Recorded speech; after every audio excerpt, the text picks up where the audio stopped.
Over the past decade, there has been as high as a 4,000% increase in children being referred to so-called gender clinics across the United States. I was one of these children. My name is Chloe Cole, and I am an 18-year-old former transgender child. I transitioned from the age of 12 up until 16 when I realized it all was a lie. My story is a cautionary tale. Children and parents across the country have been caught off guard by gender ideology. Discussions about transgenderism and gender identity went from being a relatively benign social oddity to a doctrine that has invaded nearly every academic, medical, and educational institution, seemingly overnight. How did we get to this point? How did we get to the point where nearly every pediatric institution in the country considers it best practice to remove the healthy breast tissue of children while administering drugs typically used to chemically castrate high-risk sex offenders? Raising these important questions is not bigoted, and the refusal of activists to give straightforward answers should be seen as a major red flag.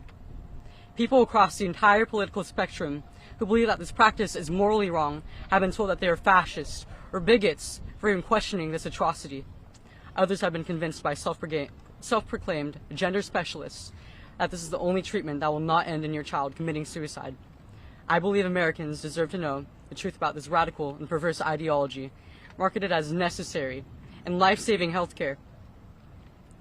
I was only 12 years old when I told my parents that I was a boy.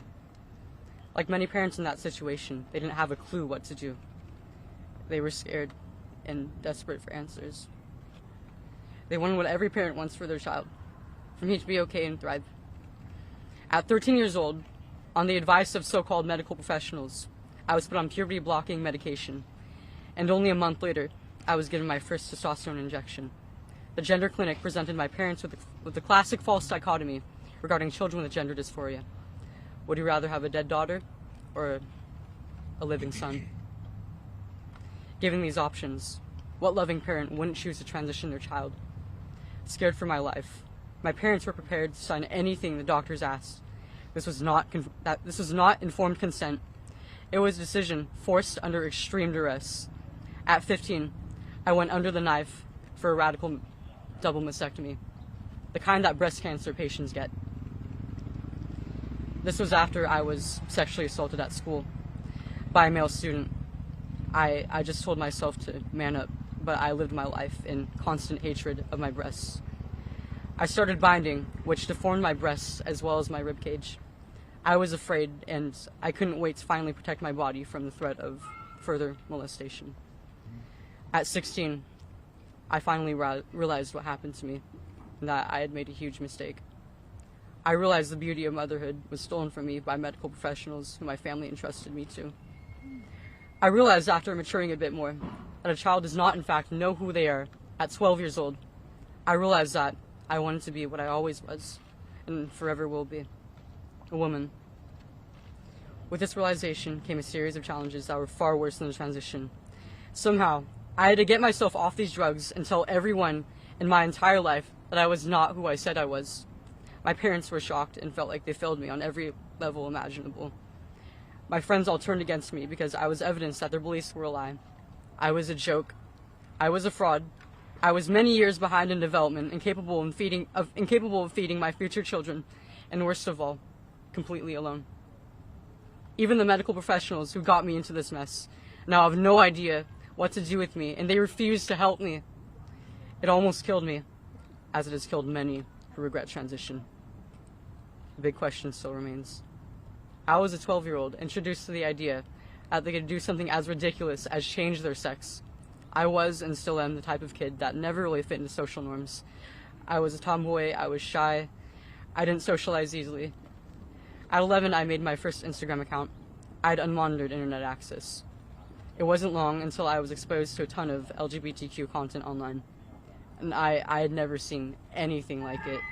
You mean that all I have to do is subscribe to this ideology, and then I'm an accepted, celebrated, and valued member of the most talked about community on earth? Transgender people are the most celebrated subset of this community. I saw the unbelievable amounts of praise and attention they got online, and subconsciously I yearned to have a piece of it. With every milestone In my medical transition, I was given more and more attention and celebration. It was the ultimate high. Even in person, I got more attention. Girls would have crushes on me, and I would have people come up to me in the hallways asking to make friends, and it was unprecedented for me. I felt like a celebrity. Being a kid, I didn't know just how superficial these relationships were until they all suddenly abandoned me just for struggling to become who I am. Much of this gender confusion is based on old regressive stereotypes of men and women, which are now being reinforced with hormones and surgeries. Women can have short hair and be interested in playing sports and partaking in physical activities. Men can grow their hair out and wear makeup. It does not change their biology. The truth is, this practice is harming more and more children every day.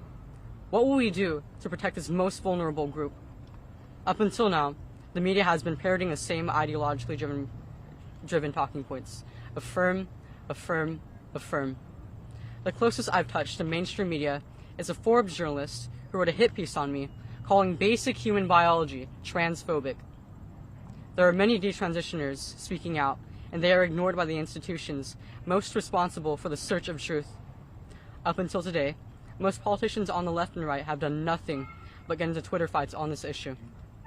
There is no second chance at childhood, so we must do our best as adults to guide our children to pathways that lead to healthy bodies and minds instead of depression and disfigurement.